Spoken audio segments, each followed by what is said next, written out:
बहुत बहुत स्वागत है आप सभी लोगों का स्पोर्ट्स तक पे। आज मेरे साथ जुड़ रहे हैं नीरज गोयत। इनको आपने जरूर अपने कहीं ना कहीं देखा होगा। अभी रिसेंटली अंडर कार्ड थे माइक टाइसन और जेक पॉल की लड़ाई में। वहां पे काफी ज्यादा इन्होंने अपने फैंस को खुश किया, भारत का झंडा वहां पे लहराया। डब्ल्यूसी के 3 बार एशियन टाइटल जीत कर चुके अपने नाम।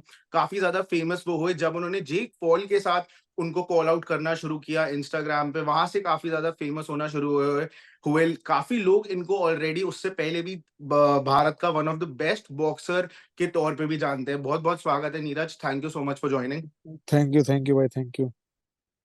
कैसा लग रहा है आपको? पहले सीधा पहला सवाल आपसे पूछूंगा। एक लेजेंड माइक टाइसन और जेक पॉल की लड़ाई हुई थी, उसमें आप हम्म, अंडर कार्ड आपका न्यून्स के साथ मुकाबला हुआ जिसमें आपने हम्म। एक्सट्रीमली डोमिनेट किया, यूनानिमसली आप जीते, भारत का झंडा वहां आपने ऊपर किया 90,000 लोगों के सामने। कैसा मोमेंट था वो? उसी मोमेंट के लिए आप इतने टाइम से पूरे देश को अपने साथ जोड़ रहे थे। भाई वो ना, मतलब हिस्टोरिकल इवेंट था। हिस्टोरिकल इवेंट वो क्यों था? क्योंकि माइक टाइसन शायद दोबारा कभी भी नहीं खेलेंगे, है ना। 58 ईयर्स के ऑलरेडी हो चुके हैं, तो वो कभी भी नहीं खेलेंगे। तो वो मूवमेंट ऐसा मूवमेंट था कि कोई इंडियन ना तो कभी पहले माइक टाइसन के अंडर कार्ड में फाइट खेला है, मतलब जिस कार्ड में, जिस रिंग में लेजेंड माइक टाइसन खेल रहे हैं, उसी में कोई इंडियन ना तो पहले खेला था और ना ही शायद आगे कोई खेलेगा। बिकॉज इस फाइट के बाद वो कभी फाइट ही नहीं करेंगे। ऑलरेडी 58 ईयर्स के हैं। तो मुझे इस बात का प्राउड था कि मैं अपने इंडिया, पूरे इंडिया को वहां पे अपने साथ लेके जा रहा हूँ। मैं अपने पूरे इंडिया को रिप्रेजेंट कर पा रहा हूँ उस ऑडियंस के बीच में जिनको लगता है कि इंडिया में बॉक्सर ही नहीं है, इंडिया में प्रोफेशनल बिल्कुल बॉक्सर ही नहीं है।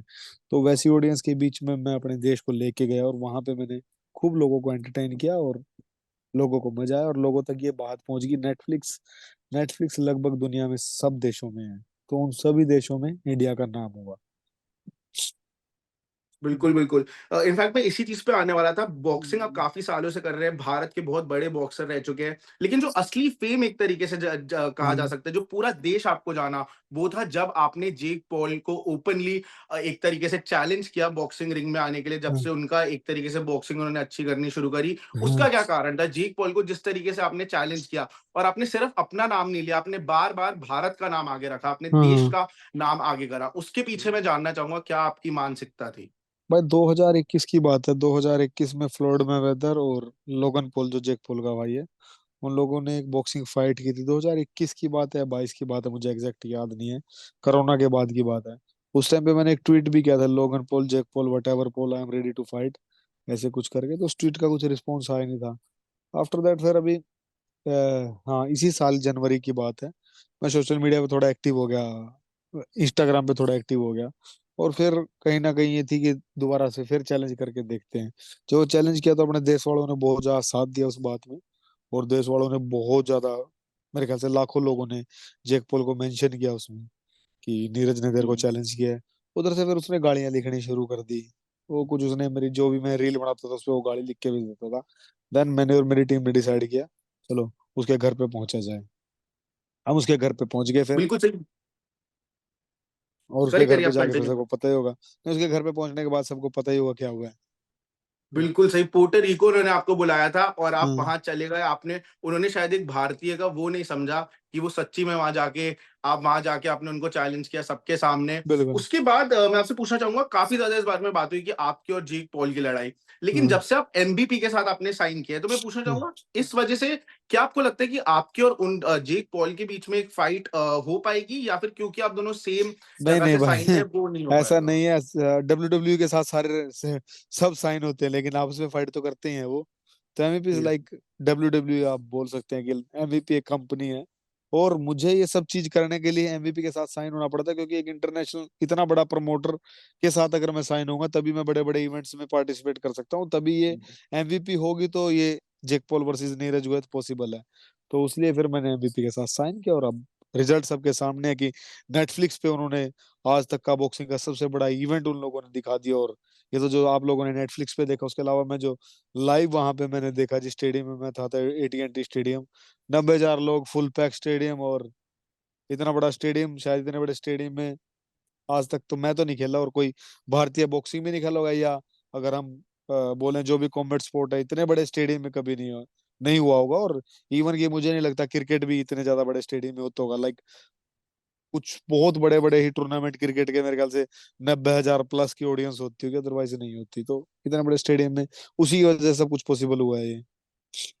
बिल्कुल सही बात है। आप उस जो अंडर कार्ड में जो आपका इवेंट था, आप उसमें अपने 10 केजी से ऊपर वाले, आप अपना जो रेगुलर वेट कैटेगरी है उससे हम्म। 10 केजी ऊपर वाली वेट कैटेगरी में आप हाँ लड़े। और ऐसा मैं आपको पर्सनली बताऊं, देख के बिल्कुल नहीं लग रहा था कि आप अपने कंफर्ट जोन के बाहर है। ऐसा लग रहा था आप अपने ही कैटेगरी में खेल रहे हैं। बिल्कुल जिस बिल्कुल। तरीके से आपने डोमिनेट किया, जिस तरीके से आप मूव करे, न्यूज भी वहां पे आपको एक तरीके से रिस्पेक्ट देने लगे जब तक फाइट खत्म होने लगी। तो उसके पीछे क्या आपकी मेहनत रही, कैसे आपने उसकी टुवर्ड्स भाई देखो, काम किया, क्या हमें आपका न्यूट्रिशन अगर रहा? अगर अगर हमें वेट बढ़ाना है तो वेट बढ़ाने के लिए ये जरूरी नहीं है कि हम ट्रेनिंग ट्रेनिंग करेंगे। ट्रेनिंग के साथ साथ हमारा न्यूट्रिशन डाइट का भी ध्यान रखना बहुत ज्यादा जरूरी है। तो जैसी भाई है, फिटर ऐप है, फिटर के बारे में सबको पता होगा। हम्म। तो मेरा जो 2-2.5 महीने थे पूरा मेरा जेसी भाई के साथ डायरेक्ट, जो फाउंडर हैं कंपनी के जेसी फिटर ऐप के, तो जेसी भाई ने पूरा मेरे साथ हर हर दूसरे दिन तीसरे दिन हमारी कॉल होती थी। कितना मेरा वेट गेन किया है, क्या खा रहा हूँ मैं। डाइट प्लान पूरा जेसी भाई का था। और उसमें डाइट में ये सबसे ज्यादा ये चीज देखी जाने की जरूरत थी कि मेरी स्पीड कम ना हो। तो और हम्म। जेसी भाई ने बहुत ज्यादा ध्यान रखा उसका। और मैं आपको बता दूं कि जैसे जो फिटर फिटर एक सिर्फ, मतलब मुझे लगता है कि फिटर सिर्फ उन लोगों के लिए नहीं है जो स्पोर्ट्स नहीं करते। फिटर उनके लिए भी है जो स्पोर्ट्स करते हैं, क्योंकि फिटर में जो भी लोग हैं उन सबको इस बात का ध्यान रहता है कि स्पोर्ट्स पर्सन को क्या खाना चाहिए और क्या खाने से किस चीज का बॉडी में स्पीड बढ़ेगी या स्पीड कम होगी। तो जेसी भाई ने वो सारी चीजों का ख्याल रखा। और मेरा वेट, मैं 140 में खेलता था और अब की बारी 165 में खेला मैं। हाँ। एक चीज मैं आपसे जेक पॉल पे, एक और सवाल मेरा, जिससे पहले हम्म। हम आगे बढ़ेंगे आपकी और चीजों पे भी बात करेंगे। एक सवाल जो जेक पॉल में मैं पूछना चाह रहा था कि आप जेक पॉल को किस तरीके से देखते हैं? आप क्या उन्हें देखते हैं कि एक जना जो बॉक्सिंग को इतने बड़े वर्ल्ड स्टेज पे एक तरीके से मासेस वाली ऑडियंस, बहुत ज्यादा यस। लोगों तक लेके गए, वो है? या फिर आप उनको इस नजरिए से देखते हैं, क्योंकि इस बारे में दुनिया भी काफी ज्यादा स्प्लिट है, आप हाँ उनको उस तरीके से देखते हैं? या फिर आप देखते हैं कि उन्होंने माइक टाइसन को बुलाया, जो उनकी ऑलमोस्ट डबल उम्र के, उनके हाँ साथ लड़ाई करी, उनको हराया, और वो ऐसे हाँ। लोगों के साथ ज्यादातर अपनी फाइट्स रखते हैं जिनको नहीं। वो मोस्टली उस तरीके से, आप समझ रहे हैं, अपने ज्यादा बड़े होंगे या फिर वो पास हाँ। देयर प्राइम होंगे। तो आप उस चीज को कैसे देखते हैं? आप कौन सी नहीं तरफ है देखो, इस डिबेट के? नहीं नहीं भाई, मैं इस तरफ हूँ कि बॉक्सिंग को बहुत ज्यादा, प्रोफेशनल बॉक्सिंग को प्रमोट करने में, बॉक्सिंग प्रोफेशनल बॉक्सिंग को उठाने में उस इंसान का बहुत बड़ा हाथ है। और दूसरा, माइक टायसन को लेके आना, रिंग में लेके आना वापसी से पूरा फिट करके। आप लोगों ने शायद वेंकिंस की फोटोज या वीडियोस हम्म। देखी होंगी, क्या फिट लग रहा था यार इंसान। मतलब जो एक लिविंग लेजेंड था, जो आज की जो जेंजी है, जो लोग उनको नहीं जानते थे, उन तक उन्होंने एक लेजेंड को पहुंचा दिया, है ना। हम्म। माइक टायसन शायद लोग नहीं जानते होंगे पहले। जो अभी जेंजी है, जो अभी 14 साल के 15 साल के हैं, या जो भी स्कूल में है, वो लोग माइक टायसन को नहीं जानते होंगे, क्योंकि बहुत कम हो जाता है। हर हर जनरेशन के लेजेंड या हर हर जनरेशन के आइडल्स बदलते रहते हैं। तो उनके पास भी उस इंसान को पहुंचा दिया। और मेरे तो पहले भी आइडल थे और अब और ज्यादा इंस्पायर हो गया उनसे। कि मतलब मैं खुद एक बॉक्सर हो गया, मैं इंस्पायर हो गया उनको रिंग में खेलते हुए देख के कि 8 राउंड खेल रहा है यार बंदा, 8 राउंड खड़ा रहा है बंदा। और मैंने वहां पे भी जो इंटरव्यूज थे वहां पे मैंने ये बोला था कि यार, मतलब मेरी कंट्री में कोई 58 साल का होगा, उसको बोलेंगे 10 किलोमीटर वॉक करना है, वो नहीं करेगा। और ये बंदा यहाँ पे पंच खा भी रहा है, डिफेंस भी कर रहा है, उसके बाद मार भी रहा है। तो इससे बड़ी इंस्पिरेशन तो कोई हो नहीं सकती। तो ये चीज दुनिया तक पहुंचानी, एमवीपी का इसमें सबसे बड़ा हाथ है, सबसे बड़ा हाथ है। तो बिल्कुल। मैं इस चीज के साथ हूँ कि उन लोगों ने दिखाया है कि प्रोफेशनल बॉक्सिंग क्या है, उन लोगों ने दिखाया है कि बॉक्सर्स की लाइफ कैसे होती है, वो कैसे रहते हैं। और लेजेंड, एक लेजेंड का मतलब वो कभी भी वो लेजेंड ही रहेगा, वो कभी भी उससे कम नहीं होगा। यस, बिल्कुल, बिल्कुल। देश के काफ़ी बॉक्सर्स के लिए आप भी एक लेजेंड है। मेरा अगला सवाल आपसे थोड़ा बॉक्सिंग से हट के रहने हाँ वाला है।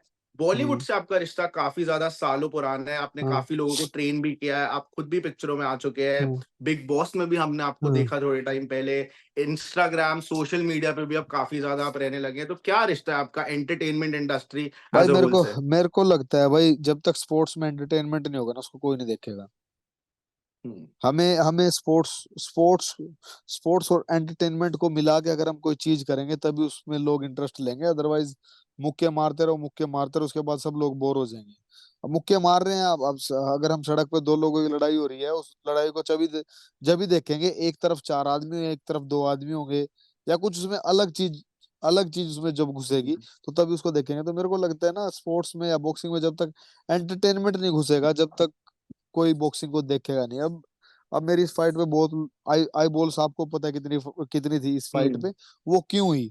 क्योंकि मैंने उसको जरनेट किया, उसको मैं लेके आया खुद से, उस ऑडियंस तक मैं पहुंचा जिस ऑडियंस को बॉक्सिंग में इंटरेस्ट भी नहीं था।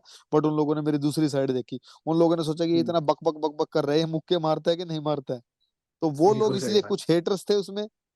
मेरे ख्याल से हम ये 50-50 भी मान सकते हैं या 20-80 भी मान सकते हैं कि उसमें 20% हेटर हो या 50% हेटर हो, लेकिन चाहे हेटर हो चाहे लवर हो सबने मेरी फाइट देखी। क्यों? क्योंकि मैं एक एंटरटेनमेंट की तरफ वो जरिया बनाया मैंने अपना। हम्म। बिल्कुल सही। मेरा अगला सवाल ये आपसे कि अब आप आगे जाते हो, आपने अब एक अंडर कार्ड थे इतनी बड़ी लड़ाई हम्म, में, और आप दूसरी तरफ बॉलीवुड में भी रह चुके हैं। एक तरीके से मैं मानूंगा कि बिग बॉस के घर में जब आप आए, वहां से आपने एक तरीके से अपने आप को प्रेजेंट करा है एंटरटेनमेंट इंडस्ट्री में। आगे हम्म। जाते हुए कैसे देखते हैं बॉलीवुड की तरफ, एंटरटेनमेंट इंडस्ट्री की तरफ आप अपने आप को ज्यादा जाते हुए देखते भाई हैं, मैं दोनों या में फिर फिर बता रहा हूँ, बॉक्सिंग को? हमें दोनों चीजों को बैलेंस करना पड़े। मैं अगर खाली फिल्में करने लग जाऊं तो जो मेरी बॉक्सिंग की छवि है वो खत्म हो जाएगी। अगर मैं खाली बॉक्सिंग करता रहूं तो फिर कोई देखेगा नहीं। तो मेरे को दोनों चीजें पैरेलल चलानी पड़ेंगी लाइफ में, और आगे भी ऐसे चलेंगे। जब तक कम से कम जब तक मेरा बॉक्सिंग का करियर चल रहा है जब तक तो मैं इन तीनों को पैरेलल लेके चलूंगा। कोई स्पोर्ट्स पर्सन जिसकी आप बायोपिक में अगर आपको मौका मिले तो आप एक्टिंग करना चाहेंगे? आ, भाई जो मुझे अपने देश का सबसे अच्छा जो स्पोर्ट्स पर्सन लगता है भाई, जो सबसे हम्बल लगता है और जिसकी परफॉर्मेंस या जिसकी अचीवमेंट को शायद कोई टच भी ना कर पाए, नीरज चोपड़ा है। और मेरा जूनियर है बट मेरे को उस जैसा हम्बल इंसान, उस जैसा हर हर किसी को रिस्पेक्ट करने वाला उसका जो नेचर है, उससे अच्छा और कोई इंडिया में लगता नहीं है। तो अगर मैं कभी बात होती है ऐसा आपकी मौका नीरज मिला। चोपड़ा से? कब आखिरी बार बात हुई थी आपकी? नीरज से मेरी बात हुई थी अभी 1-1.5 महीना पहले। मैं भी पुणे में था, वो भी पुणे आया हुआ था। तो मुझे पता लगा कि वो पुणे आया हुआ, फिर मैंने उसको फोन किया, उस टाइम उसने फोन नहीं उठाया। बट जब वो एयरपोर्ट पे पहुंच गया तब उसका मुझे फोन आया कि भाई साहब कैसे हो कैसे हो? उसको पता नहीं था मैं पुणे में ट्रेनिंग कर रहा हूँ। मैंने उसको बताया मैं पुणे हूँ, फिर वो बोला नहीं भाई मैं आ गया हूँ, मैं अभी फ्लाइट में बैठा हूँ और वापस दिल्ली जा रहा हूँ। तो हम मिल नहीं पाए, बात हुई थी उस टाइम पे।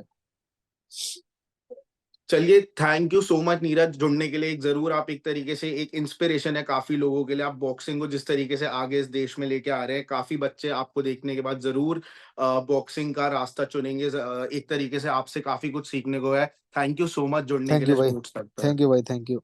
मैच से जुड़े आपके हर सवाल का हम देंगे जवाब। जानने के लिए हर update, live analysis, special interviews, download कीजिए स्पोर्ट्स तक ऐप।